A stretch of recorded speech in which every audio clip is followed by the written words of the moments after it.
Story time about how I got caught skipping school almost every day of my senior year. So our school had just started this new thing where you fill out all your contact information online. And my dad was like, okay, yeah, just fill yours out. And it pretty much was who can pick you up, who can make early dismissals for you, who they can call if you're in trouble. Well, I decided to be a sneaky little bastard and put my boyfriend in for every single one of those contacts. I would start school around 7:30 a.m. and I would go to the nurse's office at like 9 a.m. and she would call and my boyfriend would act like my dad and be like, okay, yeah, just let her drive home. Well, my guidance counselor noticed after about 3 months of me never being at school. So she called the number hoping to speak to my dad. But instead she got my boyfriend. And he just thought it was a random person, so he didn't act like my dad. Because neither of us knew. Like for part 2. Okay, so pretty much what happened after that is she called and like she found out that it wasn't my dad. And then she went digging and like she like called my sister to the office and she was like, what's your dad's phone number? And my sister was like, why? Like, don't you guys have it already? And I also put the same numbers for my sisters so that way in case this day came, then you know, it wouldn't look suspicious. Well, I don't know what she threatened my sister with, but she scared the hell out of her, so she gave her my dad's number.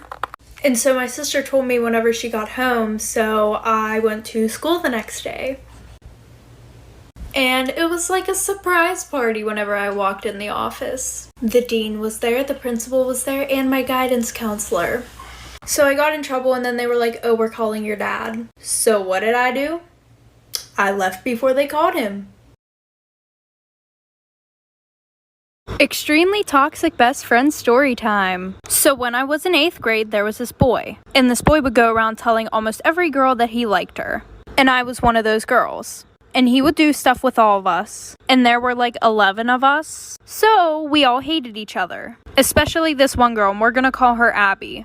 And every time we saw each other, we would be super mean to each other. Well, a year passed, we stopped talking to this kid. And I bumped into her at homecoming and basically apologized. So after that, we became best friends. And everything was good until every time I told her about a guy, she would start talking to them. Like this one boy that I was Snapchatting and talking to, she accidentally sent nudes to him and said, oh, sorry, I meant to send them to my boyfriend. So then she called one of my other best friends and said, no, it actually wasn't an accident. And of course he told me because he was my best friend. So I was like, whatever, and stopped talking to the boy. And she did it again, like for part 2. Extremely toxic best friend part 2. So pretty much her excuse for that was, oh, well, he said that he was gonna leak my nudes if I didn't send him them again. Which was a lie because literally half the school already had her nudes. So then I started talking to this other boy and he lived like right down the street from her.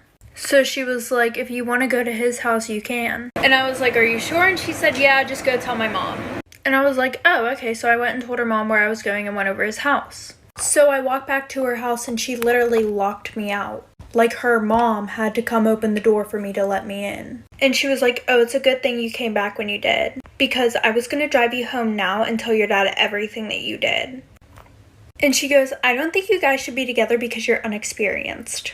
And she would always tell me how he flirts with her all the time. So after our friendship ended, she goes, I just felt like it was always a competition between me and you. Story time about my toxic ex-boyfriend that I met in therapy. Little background information. I was a part of this therapy group where you would go every week and talk about your feelings.